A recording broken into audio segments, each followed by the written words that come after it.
attendant, on fait un point sur les régionales en Occitanie. On reçoit le candidat de tête de liste, Antoine Maurice, candidat écologique tête de liste Occitanie naturellement pour les élections régionales, élu au conseil municipal de la mairie de Toulouse. Oui, bonjour Antoine Maurice. Bonjour. Nous recevons donc l'ensemble des candidats, bien sûr, qui sont dans les sondages aussi qui apparaissent. Vous êtes crédité alors de 8 à 10%, un petit peu plus, un petit peu moins selon les enquêtes. Pourquoi l'écologie qui a eu le vent en poupe au municipal, et on se souvient, on vous avait entendu aussi à cette occasion, ne semble pas prendre lors de ces régionales ?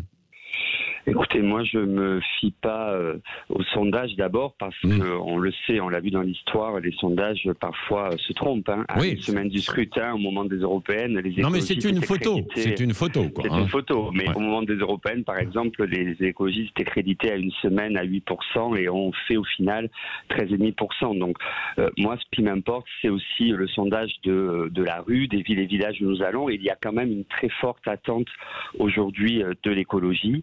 Et je crois que dimanche, il pourrait y avoir des surprises. Ouais. Alors, Carole Delga a mis beaucoup d'écologie aussi dans son programme, et elle a même le soutien de José Bové. Pour vous, ce n'est pas difficile à vivre, ça ? Je ne commande pas, moi, les débauchages individuels. Ce qui m'importe, c'est le projet et le collectif. Et quelle est la différence avec justement la liste Delga ? Vous, qu'est-ce que vous proposez en plus en termes d'environnement ?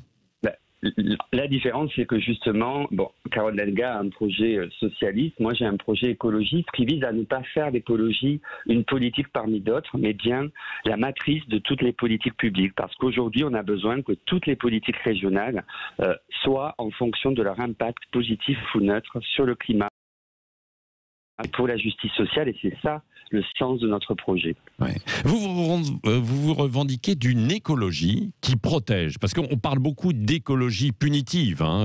Alors c'est quoi l'écologie qui protège ?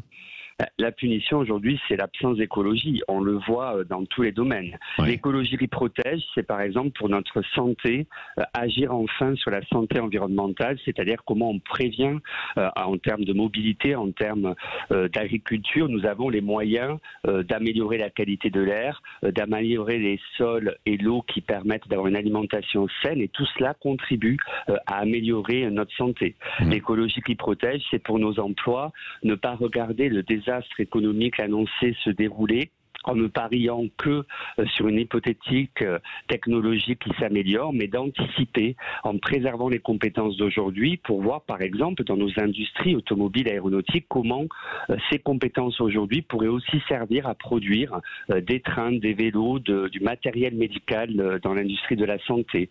L'écologie... Mais continuez quand même de produire des voitures ou pas ? Parce que si on ne produit plus de voitures, de toute manière, on les achètera, c'est ce qui se passe déjà beaucoup à l'étranger.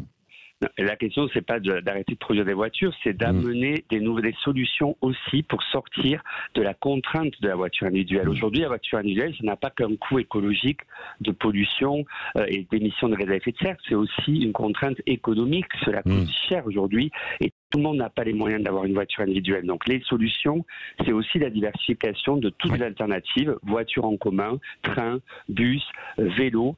Nous avons un projet aussi mobilité qui vise à amener une solution pour chaque déplacement. Oui. Je ne sais pas si vous avez entendu, ce matin, on a fait l'interview du président de la filière bois en France, qui pousse un coup de colère, un cri d'alarme sur nos forêts françaises. On est en train de vendre nos forêts françaises aux Chinois. Est-ce qu'il faut intervenir et arrêter de vendre nos chênes, notamment, aux Chinois ?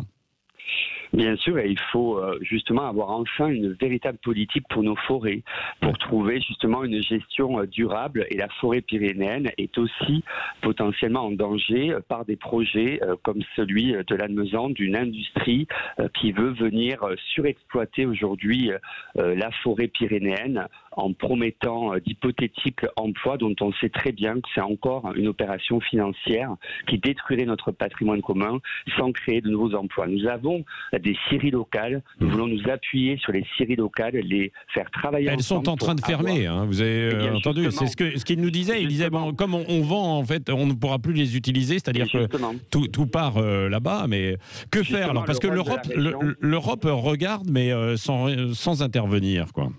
Justement, la région doit prendre ce leadership, y compris au niveau européen, parce qu'avec l'Euro-région, nous avons un enjeu commun à travailler avec les régions espagnoles sur cette préservation de la forêt pyrénéenne et sur un projet qui permette justement de remettre ensemble des scieries locales qui peut-être ne travaillent pas, pourquoi pas autour d'un projet de société coopérative d'intérêt collectif.